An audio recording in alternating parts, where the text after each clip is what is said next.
如果你每天从榜鹅后港一路赶去玉郎或者大市上班，那么这条67公里的地铁线可能真的会改变你的生活。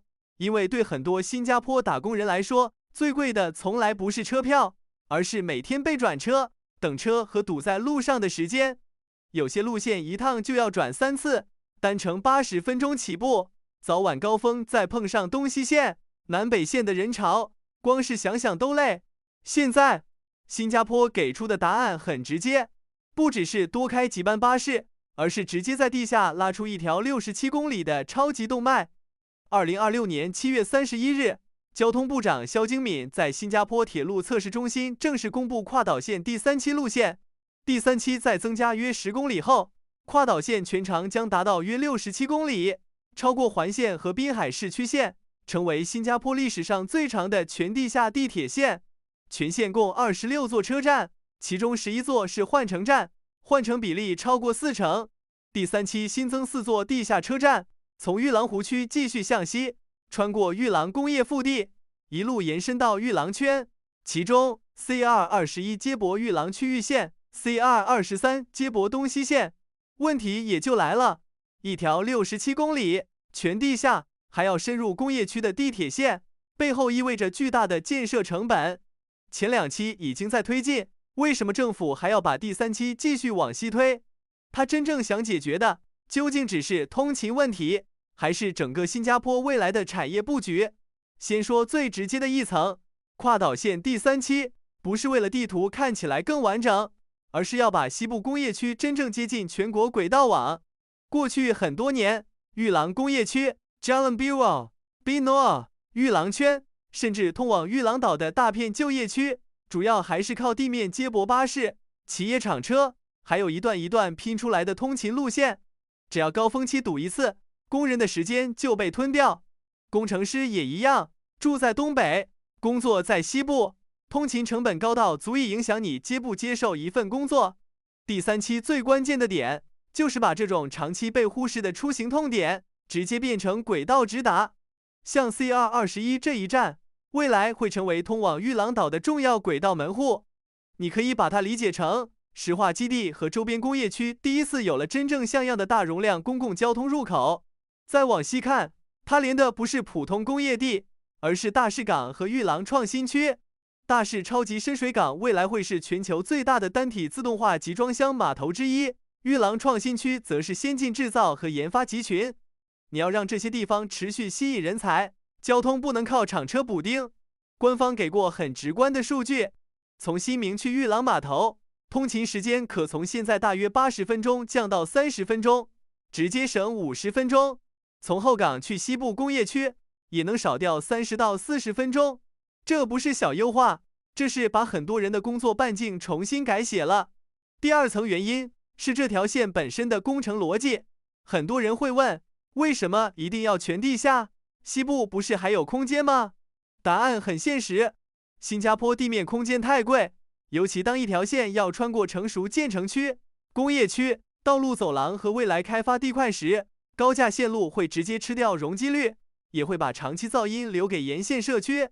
全地下虽然贵，但它保住了地面城市更新的弹性。问题是，西段并不好挖，跨岛线要面对的不是单一地质，而是又硬又软2套系统并存。一边是很难啃的玉郎地层，一边是软弱、变化大的卡兰地层。路交局为此要同时用泥水盾构和土压平衡盾构，部分复杂区段甚至下探到地底70米。这已经不是普通城市地铁的施工难度。更硬的一点是配套执行。为了线路和车站施工，政府一次性征用15处工业地块，7处全征，8处部分征，涉及像 Power Gas 设施和物流楼宇这样的真实运营资产。这说明什么？说明在国家层面，它已经把这条线当成产业基础设施，而不是单纯交通项目。还有车厂，前来佛士乡村俱乐部原址会建设一个复合型超级车厂，地下是地铁车厂，地面还有多层巴士车场和维护设施，等于把稀缺土地做成立体化交通后勤基地。列车系统也不是老思路，跨岛线采用1500伏直流架空电缆，而不是传统750伏第3轨。对长距离、高运量线路来说，这样更适合控制能耗和发热。列车是6节编组，全自动无人驾驶，每节车厢5个车门，单侧开门能力比常见设计更强，换乘站吞吐效率会明显提升。第3层才是这条线真正大的战略意义。新加坡过去几十年的城市结构本质上是单核，很多轨道和通勤流向都在往 CBD 收，来佛士方、滨海湾市中心，其他地方更多向外围居住区或者单点就业区。这样做在早期有效，但代价也很明显。只要核心区压力一大，或者主干线出问题，整个网络就容易被拖住。跨导线扩容之后，它不只是横着连东西，它是在地底做出一条弧形外环主干线，把原本必须先进城再转出去的流动改成外围直接对接。东边，它接的是樟宜机场第5航站楼和樟宜航空城，那是未来的航空物流和离岸贸易引擎。东北，它串的是榜鹅数码园区和新加坡理工大学，背后是 AI、网络安全、数字服务。西边，它连玉郎湖区、玉郎创新区和大士港，这一串就是第2 CBD， 先进制造和全球港航节点。你会发现，跨导线不是在服务一个中心，而是在把3大增长极直接焊成一张网。还有一个经常被低估的价值，叫韧性。过去几年，老线路一旦出现故障，整条通勤链会立刻乱掉，尤其东西线这种历史包袱重、承载又高的主干线。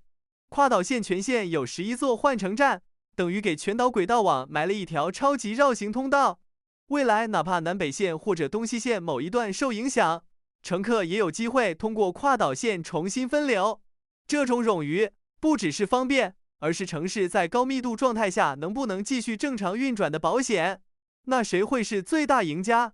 第一批肯定是西部工业区的蓝领、技术员、工程师，还有所有长期被厂车和接驳巴士绑住的人。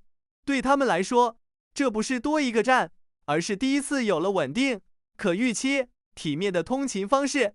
第二批是东北和西部一些原本地铁覆盖没那么强的祖屋居民，像德曼花园、玉郎一带，还有新民这种过去不算传统地铁核心区的地方，一旦轨道可达性提升，房屋流动性、转售吸引力、就业选择都会被重新估值。